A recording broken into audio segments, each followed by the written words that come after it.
à toutes et à tous, vous êtes sur Delta FM 90.2. Bienvenue dans cette nouvelle émission de Déballe-toi, une émission d'actu, de débat, mais surtout de blabla.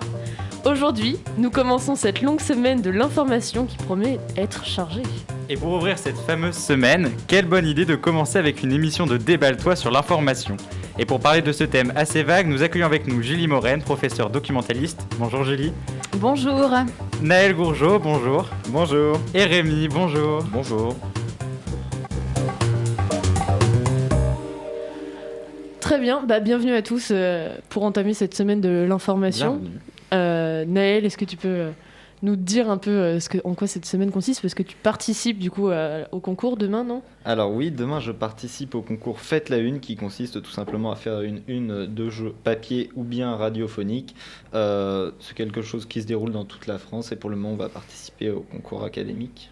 Et du coup tu le fais dans le cadre de la GGSP, c'est ça ? Exactement, je le fais, c'est une collaboration un peu entre la GGSP et la documentation qu'on peut retrouver au LP2I. Et on va faire tout ça avec les deux professeurs, Madame Moren et Madame Simon, notre professeur de la GGSP. Madame Julie Moren, s'il te plaît. Madame Julie Moren. Ouais. Donc Julie, est-ce que je peux t'appeler Julie ? Oui. Oui, bien sûr. Est-ce que tu peux en dire quelques mots toi aussi d'un point de vue plus organisateur, on va dire ?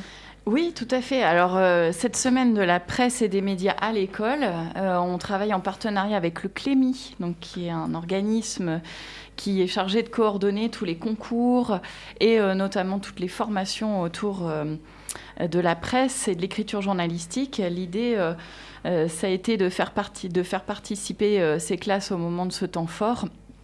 Et pour cela, c'est l'occasion géniale de permettre aux élèves de se poser des questions sur ce que c'est qu'une ligne éditoriale, ce que c'est que l'écriture journalistique, l'angle, etc. Mais on en parlera peut-être après.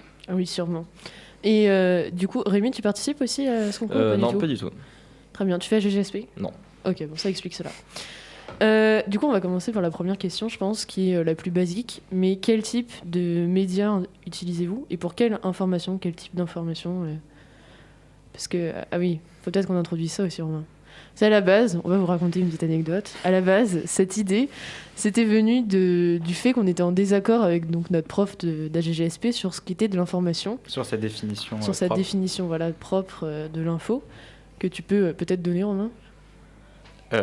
Alors oui, mais d'abord demandons aux invités le temps que je trouve la définition dans mon cours de GGSP. Demandons aux invités quelle serait leur définition de l'information. Naël ou Rémi, je vous laisse commencer. Je t'en prie. Alors pour moi, l'information, c'est, on va dire, retranscrire des faits qui sont d'abord factuels, tout simplement. Factuels, voilà, déjà des faits factuels. Vérifiés.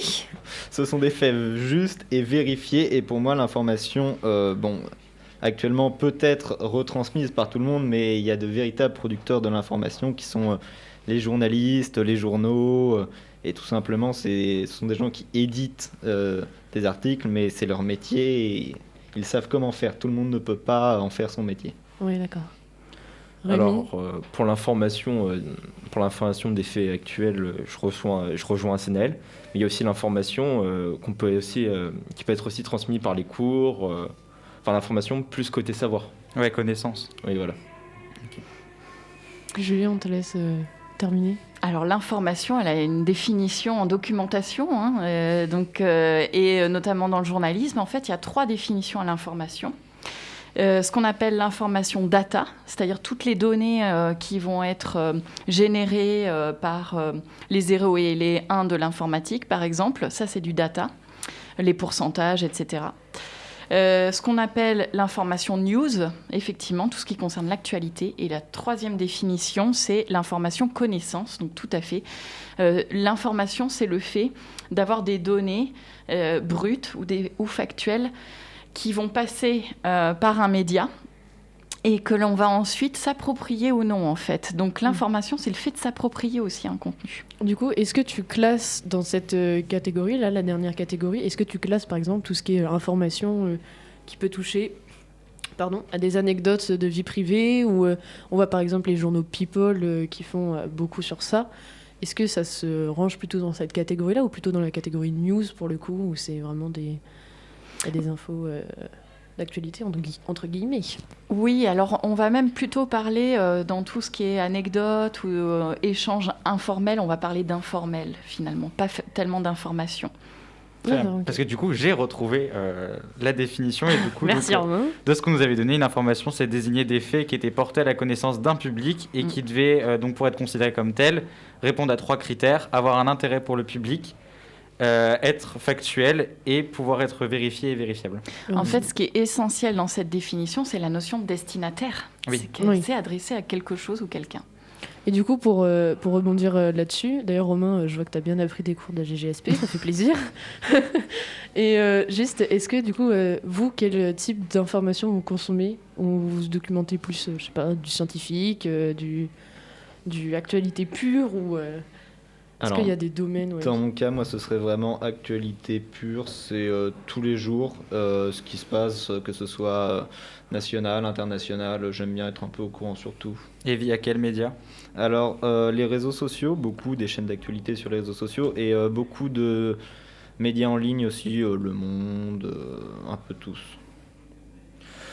Moi, je pense les informations plus scientifiques, avec des médias scientifiques, par exemple des vidéos sur YouTube, ou encore aussi, comme Naël, des infos récentes. Ouais, ok. Simplement. Alors moi, je m'informe en tant que professionnel, en tant que professeur documentaliste. Mon réseau social préféré, c'est Twitter.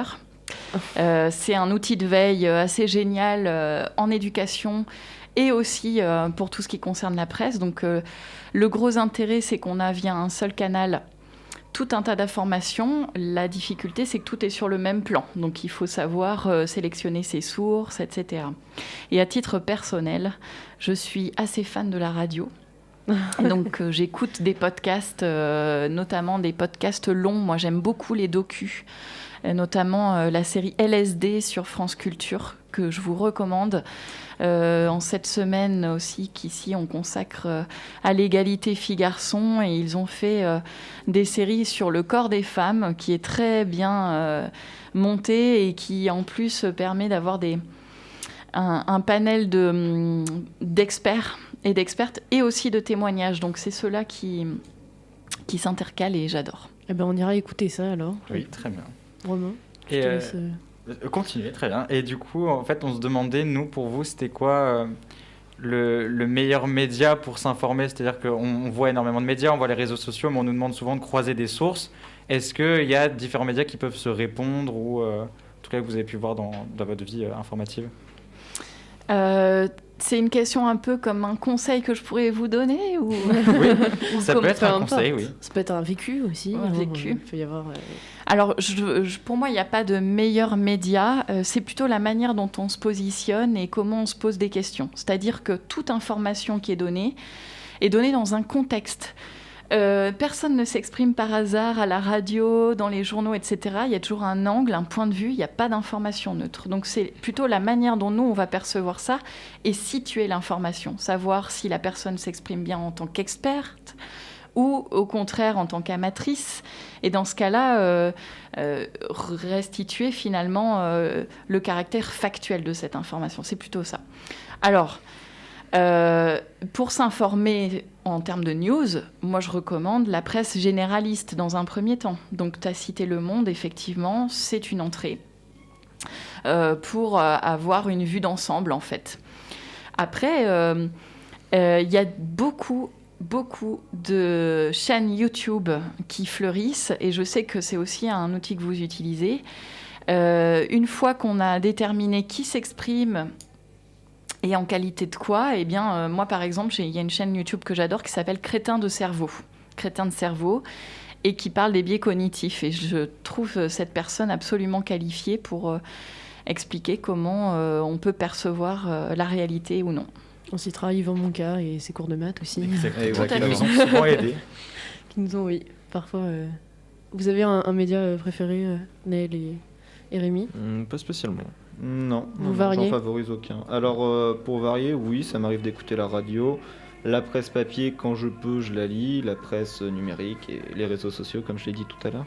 Mais Je rebondis du coup avec un autre thème, sauf si tu avais quelque chose à rajouter. C'est exactement ce que je voulais faire. Eh ben, Comme quoi, on est connectés. comme quoi, voilà. Du coup, on a voulu se pencher vers le futur, on va dire, entre guillemets, et on voulait vous demander d'imaginer si vous pouviez créer un média, un type de média, quel serait-il et pourquoi celui-là ? Et la façon dont il fonctionne, c'est-à-dire que vous pouvez reprendre un média qui existe, par exemple on a cité Twitter, mais ses inconvénients, est-ce qu'on ne pourrait pas les transformer pour vraiment que ça crée un vrai média d'information factuelle selon vous ? Alors j'ai juste une question, par média, vous entendez le canal, donc le réseau social, ou un titre, un support ? Pas forcément. C'est plus sur un moyen de s'informer. Oui, voilà, le moyen de diffusion de l'information. Le moyen de diffusion de l'information. Et est-ce que moi, par exemple, j'avais imaginé des petites capsules, en fait, des petites capsules réduites, on va dire, qui condensent vraiment toute l'information de la journée et qui soient assez régulières, on va dire, entre guillemets, et que ça me fasse comme un petit rappel, un petit moment info, on va dire. Mais je sais pas, du coup, si vous avez des idées d'un média qui pourrait fleurir. Alors, absolument aucune idée, mais personnellement, dans mon cas, si je pouvais choisir un média, ce serait vraiment la presse papier. Je ne sais pas pourquoi, c'est le plus ancien et je suis une personne très intéressée à l'histoire. Je ne suis pas une vieille personne. Hein. Je suis une personne très intéressée à l'histoire et puis c'est un média c'est le plus vieux média et puis l'organisation qu'il y avait dans les années 30, etc. C'est quelque chose que je trouve intéressant. Et du coup, juste une petite question, une petite parenthèse, Naël, tu lis la presse papier, et est-ce que donc l'apparition des pubs aussi, qui sont de plus en plus fréquentes sur la presse papier, te gêne dans ta lecture ou Alors non, te gêne, entre pas guillemets, forcément, mais... tout simplement, je les évite. Alors c'est vrai que c'est plutôt nouveau, mais ça me pose pas de problème personnellement. D'accord, parce que ça, oui. Enfin, moi, je sais que sur l'esthétique, en tout cas, ça m'a changé. Enfin, je vois. Ça change la répartition des articles et... Oui. Ça me perturbe. Rémi, t'as une idée ? Moi, je n'ai pas spécialement d'idée, mais je pense que dans le futur, la presse numérique va prendre sur le pas sur tout ce qui est télévision, presse papier, malheureusement, et presse radio aussi, radiophonique. Et ça va se faire, je pense, de plus en plus vers le numérique, via les réseaux sociaux, via certains sites peut-être. Et donc tu laisserais combien de temps à la presse papier encore ? C'est plutôt optimiste, mais il reste 50 ans, mais... Ah ouais, moins. c'est 3 à 5 jours. Elle est encore là, quoi. Oui, c'est 50 Dès demain, ans, j'aurai encore le temps de la lire. Hein. Après, la presse papier, ces dernières années, c'est quand même énormément numérisé. Je pense au Monde, par exemple, qui est maintenant un journal tant papier que numérique, voire même presque plus numérique. Clairement. Je pense que la presse papier va surtout s'adapter. On va retrouver des journaux tout autant des journaux, pardon, s'il te plaît. Excusez-moi. Oui, on a aussi une émission qui est rigide. Qui respecte. Non, oui. Non, mais oui, je pense au Monde. Ça va changer, mais la presse papier va rester là sous une autre forme, justement qui ne sera plus la presse papier, mais on retrouvera les mêmes acteurs. Après, on sait aussi que la presse papier, pour le coup, ils travaillent réellement leur design maintenant beaucoup plus qu'avant, justement pour avoir un côté limite presque plus artistique, et peut-être même donner à quelque chose vraiment, ça deviendrait peut-être un objet d'art en fait, un magazine. Enfin, moi je l'imagine plutôt comme ça, quand je vois des magazines qui sortent, ou je pense par exemple L'Actualité, qui est un journal scientifique et qui fait vraiment des photos maintenant incroyables, et même les schémas, tout ce qui est comme ça, c'est vraiment c'est beau, quoi. C'est vraiment esthétiquement, c'est beau. De toute façon, si dans 50 ans il n'y a plus tout ça, la Nouvelle République sera collector.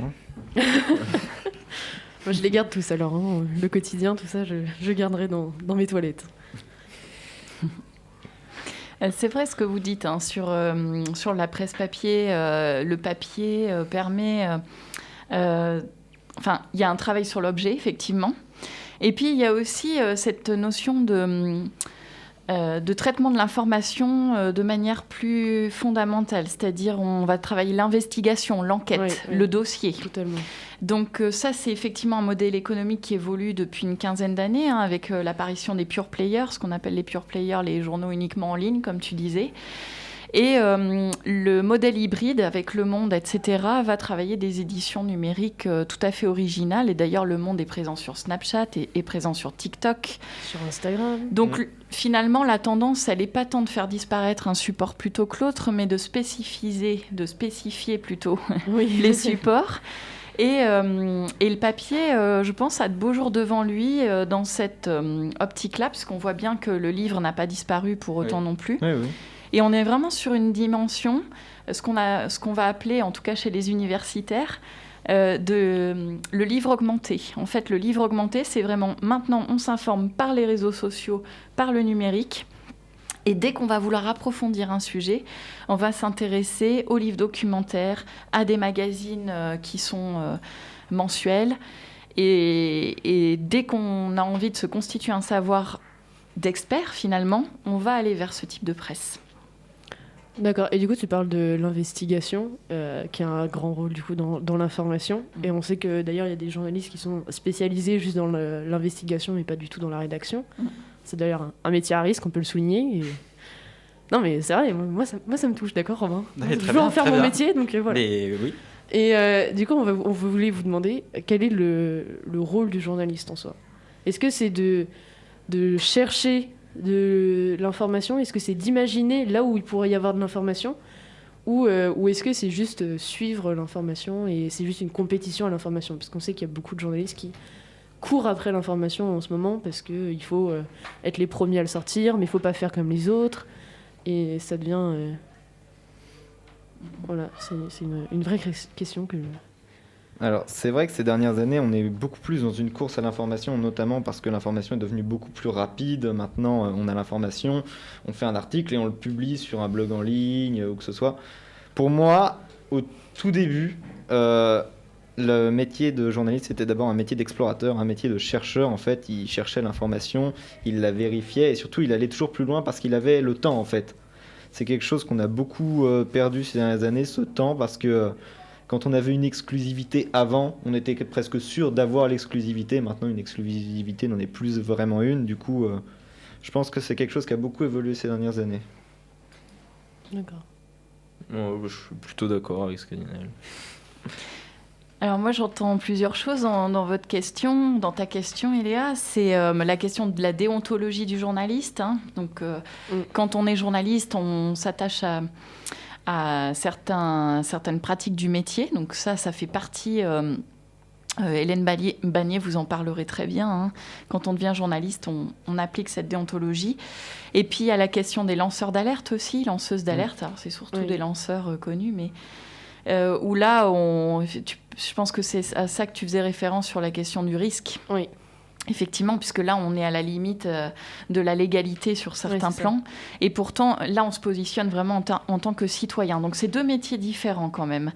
Sachant que sur la question de l'investigation, effectivement, c'est ce que tu rappelles, Naël, c'est le travail du journaliste de toute façon depuis ses origines. Et maintenant, ce qui pose un peu problème, c'est notamment le modèle économique, effectivement, la rentabilité de l'information. L'information est monnayable, ça doit être rentable aussi. Et donc, on le voit bien sur tous les titres de presse français qui appartiennent à des grands groupes, en fait, des grands groupes et qui sont cotés en bourse. Donc, effectivement, il y a cette dimension-là. Mais il reste des titres d'investigation. Je ne parle pas forcément des plateformes de décodage qui ont fleuri en 2015. C'est autre chose encore comme travail, où finalement les plateformes de décodage ne sont pas autre chose que de la vérification d'informations et donc un travail de journaliste.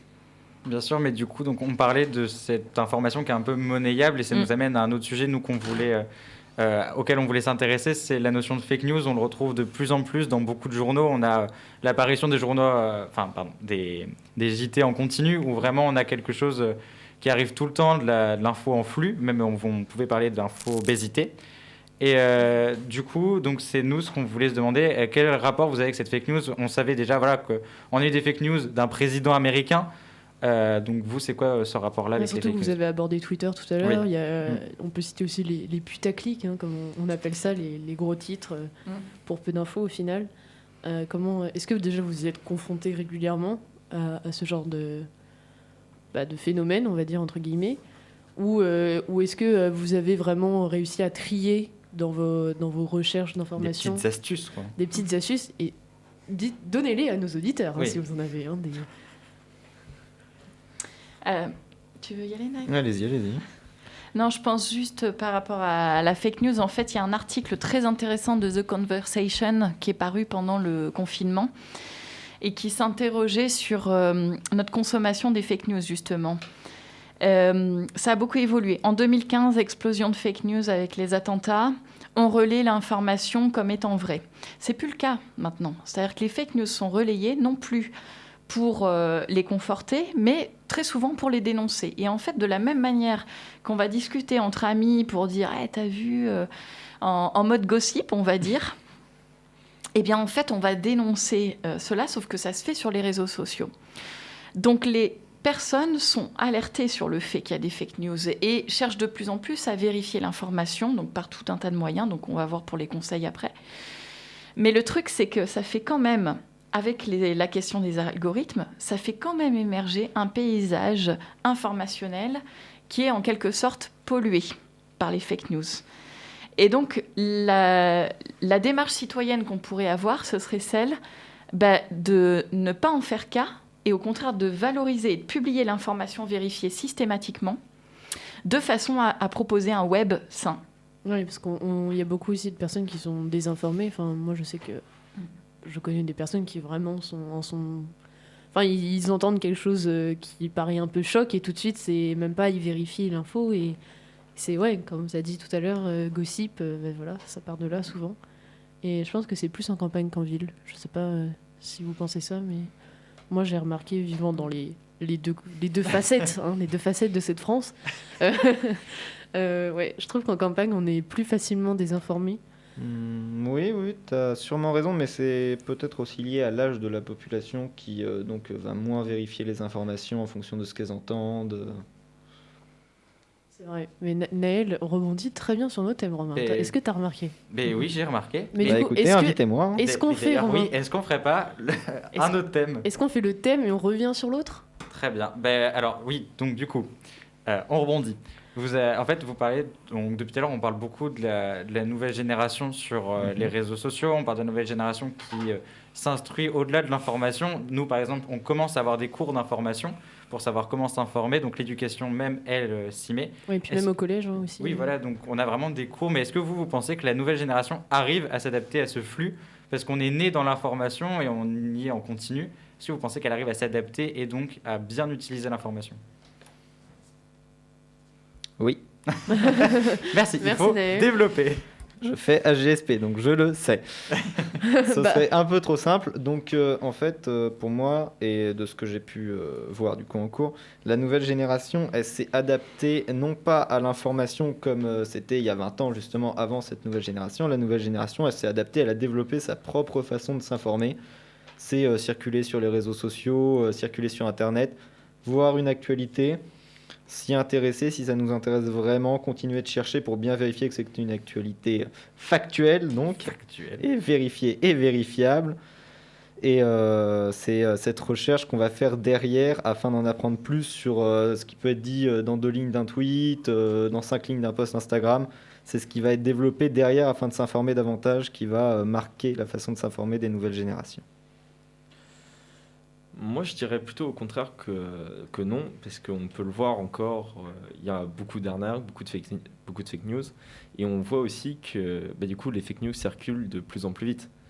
Par exemple, je donne un exemple, hier, il y avait une chaîne de magasins en Suisse qui avait parlé des vaccins, et il y a eu une fake news comme quoi ils interdisaient les gens vaccinés d'aller dans ce magasin. C'était une fake news. Et la fake news a été tellement relayée qu'ils ont dû la faire passer sur des journaux comme type M6 ou Des journaux. Oui, des journaux. Je rappelle qu'on est strict dans cette émission. Non, on vous prépare votre bac de français. Merci. Oui. Non, mais par exemple, c'est passé sur M6 pour démentir justement cette information. Donc je pense pas que les nouvelles générations aillent vraiment vérifier les différentes informations qu'on peut retrouver. Mais c'est ce que je disais tout à l'heure, c'est que la fake news, elle est relayée, mais pour s'en moquer ou la dénoncer. Et donc, c'est en ça qu'on voit l'évolution. Alors, je n'ai pas de réponse sur la nouvelle génération ou non. C'est un peu complexe. Je peux juste vous indiquer, dans le Courrier international, il y a quelques semaines, il y a une étude qui est parue sur les générations, justement. 4 générations de la vôtre à celle de mes parents. Et qui étudie justement la consommation d'informations juste après le confinement. Est-ce que ça a changé la consommation d'informations par ces générations-là? Donc vous irez voir ce graphique, il est édifiant sur justement les supports qu'on utilise, sur la manière dont on s'informe. Donc il y a eu effectivement, avec le confinement, un changement. Ça, on peut le dire. Puis on se rend compte qu'on est face à quelque chose, la maladie, on n'est pas tous experts et on a dû s'informer, on a dû voir, tiens, qu'est-ce que c'est que ça, qu'est-ce que c'est que l'ARN messager. Et du coup, c'est vrai qu'à mon avis, ça a changé tout un rapport parce que, étant donné que c'est une maladie qu'on ne connaît pas, et c'était exactement pareil pour le sida, quand on ne connaît pas, on essaie de chercher et du coup, tout le monde balance un peu tout ce qu'il pense savoir. Et je pense qu'à mon avis, comme pour les attentats, à mon avis, il va y avoir, je pense, une grande montée des fake news, en tout cas dans le monde. Et encore, nous, ça va parce qu'en France, parce que pour l'instant, on est vraiment sur une vision assez France, mais je pense que dans le monde, à mon avis, on n'est peut-être pas autant éduqué à rechercher l'information, et même parfois dans certains pays, il n'y a pas d'information. Alors, vous l'avez dit tout à l'heure, c'est l'axe éducatif. Hein. Et l'UNESCO, ça fait partie des missions de l'UNESCO d'éduquer à l'information. C'est un axe. C'est bon, ça. Voilà. Oui, je savais pas qu'ils faisaient ça. C'est vrai que c'est important parce que c'est ce qui... Enfin, pour moi, je pense que c'est vraiment la grande différence et la grande inégalité. C'est vraiment l'information, c'est source de plein de choses. On voit dans les recoins où il n'y a pas d'accès à l'information, juste... même on peut parler de la confiance dans les médias. Hein. Il y a eu une période où vraiment la jeunesse ne faisait plus confiance du tout aux médias télévisés, je parle en particulier. Et c'est vrai que je pense que c'est un réel pouvoir, l'information. Allez. Et qu'il faut pouvoir rassurer les gens aussi, surtout sur cette information, sur les journalistes, parce que comme tu l'as dit, les jeunes n'ont plus confiance aux journalistes. Donc on a pu le voir en AGGSP, mais on se concentre aussi beaucoup sur notre information à nous, étant donné qu'on n'a plus une information globale, on reçoit une information qui nous intéresse nous, et on a pu voir des spécialistes aussi qui se demandent si c'est pas quelque chose qui va, entre guillemets, balancer la démocratie, le fait qu'on s'intéresse nous à notre sujet qui nous intéresse et qu'on débat plus avec les gens, qu'on se retrouve plus devant une même information pour dire « Ah, moi je suis pas d'accord avec lui, c'est vraiment n'importe quoi ». Non, on se conforte dans nos idées et dans ce qu'on pense. C'est vrai.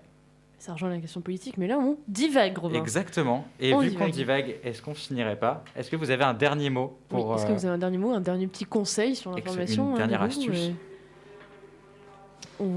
Pour conclure, je vais dire que s'informer et vérifier, c'est important. Merci Naël. Avec plaisir. C'est quelque chose de factuel. Au bout d'une demi-heure, j'ai pu conclure. J'ai compris ce qu'était l'information. Heureusement qu'on est là.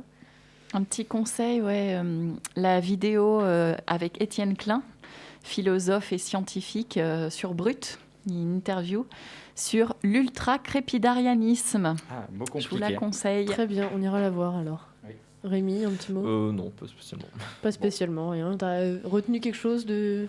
un petit moment choc de l'émission Une petite anecdote de l'émission? Oui, un petit... Tu vois, qu'on fasse un petit titre après, comme ça Justine fera un petit titre putaclic, pourquoi pas. Je propose ultra-crépidarianisme. Je pense que oui. Juste qu'il faut se méfier de tout ce qui est fake news et toujours comparer nos sources. Oui, c'est une bonne conclusion. Méfiez-vous des apparences, théorie du complot. En effet, exactement. Eh bien, il me semble que c'est la fin de l'émission. Ah bah oui. Il me semble aussi que c'est la fin de l'émission. Et oui, en effet, Romain. Et on vous laisse d'ailleurs sur cette info factuelle qui est la fin de l'émission. Et oui, c'est vérifié, c'est la fin de l'émission. Et nous vous remercions d'être venus pour vous informer sur vos pratiques d'information. Et on espère vous revoir très bientôt. Et on Merci. vous souhaite bonne chance pour le concours. Exactement, bonne chance. Merci beaucoup. Merci.